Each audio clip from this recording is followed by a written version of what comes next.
Hello guys, so welcome. So this is an old rig, Dell Optiplex 790, small form factor, which was lying around like it was dormant. Okay, like I wasn't using it, and it's been like 3 years, and I stumbled upon this, and I say, why not? Let's give it a trial and let's clean it up.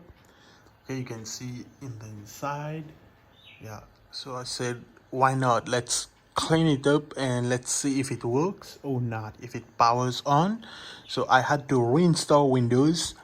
Yeah, so it comes with an Intel Core i5 2400, and I do have graphic cards in it, which is GT 1030, okay, 2 GB DDR5, and I've removed the old mechanical hard drive and I've replaced the spinning mechanical hard drive with a SSD with this Crucial 500 GB solid state drive.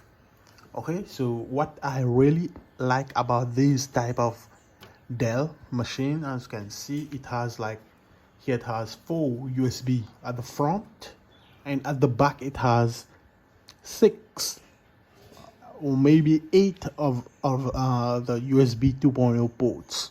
Alright, so in total it has 12 USB 2.0 ports. So yeah, if you have like keyboard, mouse, whatever, you can connect controller, etc. So yeah, I've turned it on. You see, so it had like 4 sticks of RAM, but it wasn't posting.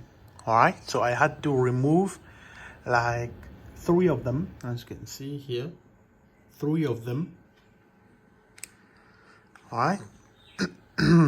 And only 1 RAM and the PC just posted. Right, so I believe these 3 RAM just died. Right, yeah, let's come on. It's been like 3 years since I've used it in the past, okay, but like in 2020, I've used it a few times, and then I just put it away.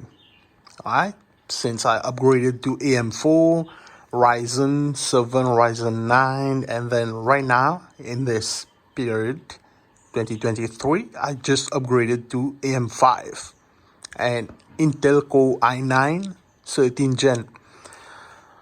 Alright, so you can see my main PC over there, and there's another one right here. Okay.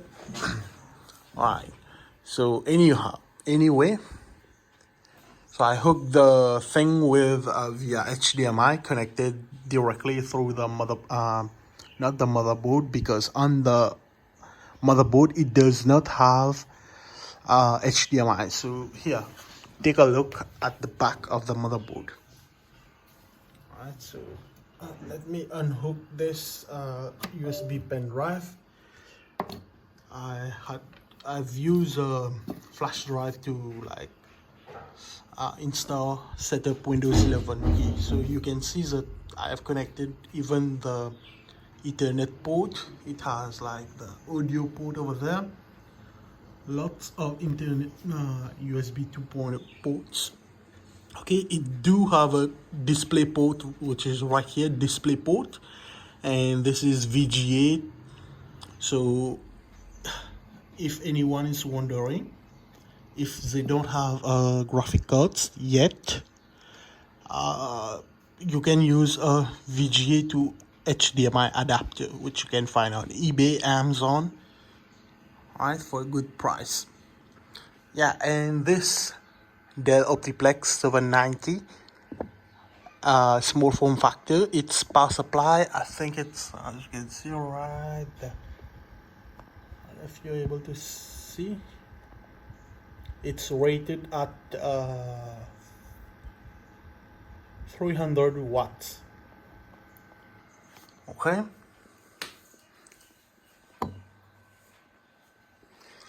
Yeah, well,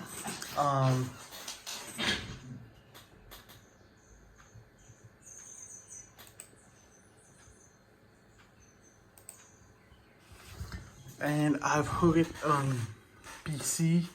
So let me show you that exactly. So I'm gonna go there and do properties, and there you can see Dell Optiplex 790. This featuring a Intel Core i5 2400 at 3.10 gigahertz. Install RAM 4 GB. Okay. Yeah. So again, what about, yes, this thing does have like TPM 1.2, but I've used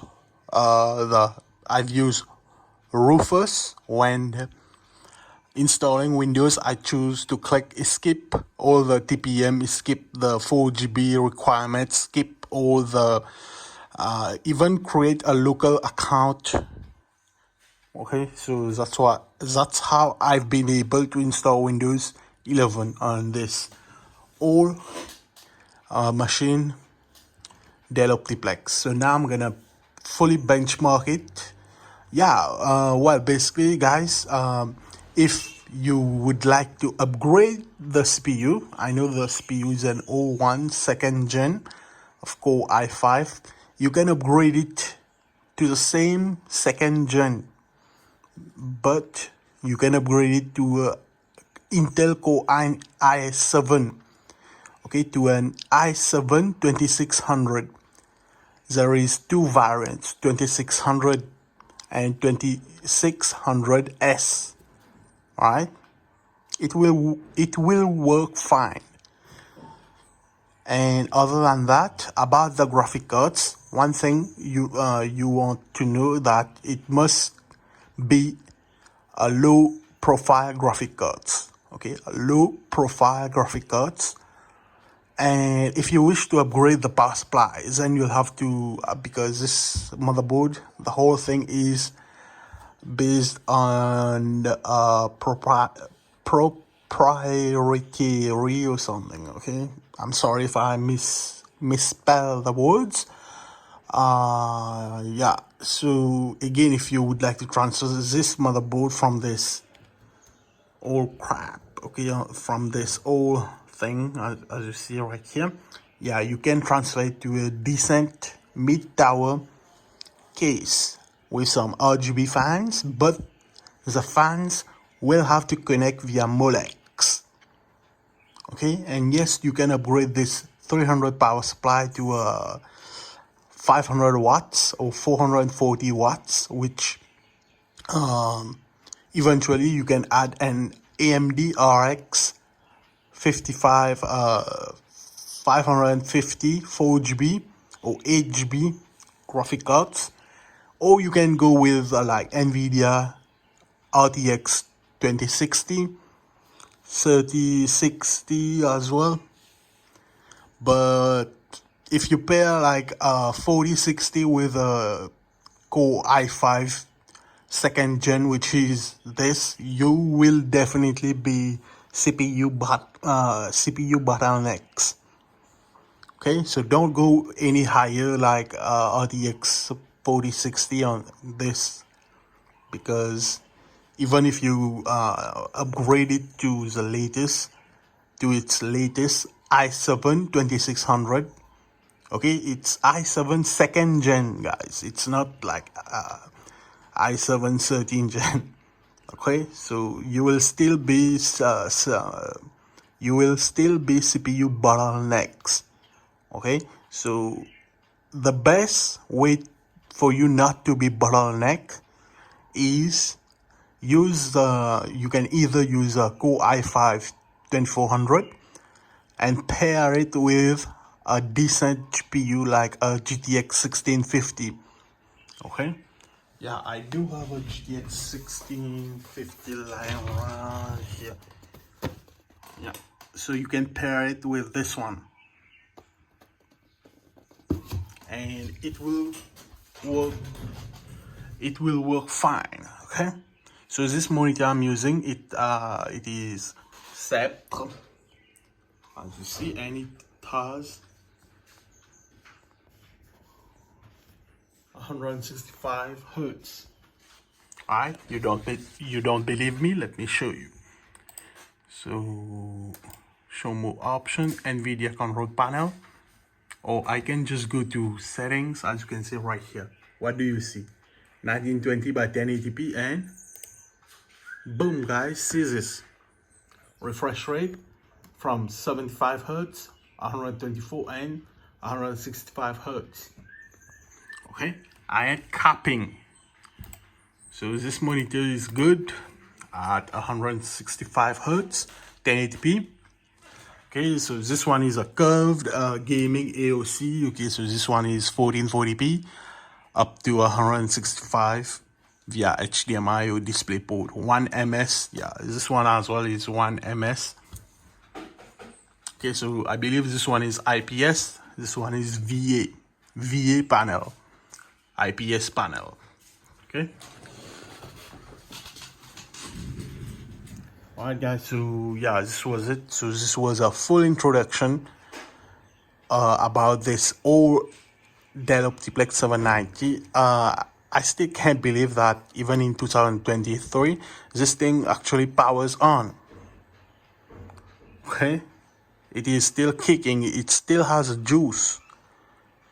It's still kicking in 2023. So now I'm gonna like download Steam or Epic Games. Yeah, and as well, don't expect that this machine will play like some intense games like Cyberpunk, Starfield, Spider-Man, or whatever. It won't. You will be completely bottleneck. You will completely be lagging. Even if you lower your resolution from 1080p to like 480p, you will still face huge issue of lags. Okay.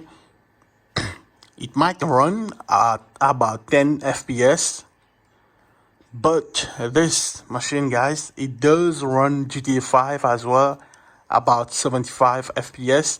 I'm gonna run it on Fortnite in about after I install it. I hope this 500 GB will be enough. So I don't want to download it because I've already have Fortnite, the full Fortnite game, the latest version. Okay, which is about 40 GB, okay, I believe 40 GB of Fortnite, okay, in external hard drive. So I'm just gonna plug that external hard drive, copy that Fortnite folder, move it over there, download Epic Games, and just do that trick. Okay, because this is gonna save me like 40 GB bandwidth. Okay, I don't wanna, yeah, look, 40 GB to download. My internet speed can download it about 30 minutes. Okay, 40 GB. But I don't want to spend like 30 minutes or whatever. I'm just gonna do that trick in just like about 10 minutes. I'm gonna get the whole game for absolutely free. Okay. Yeah. Thanks so much for watching, guys.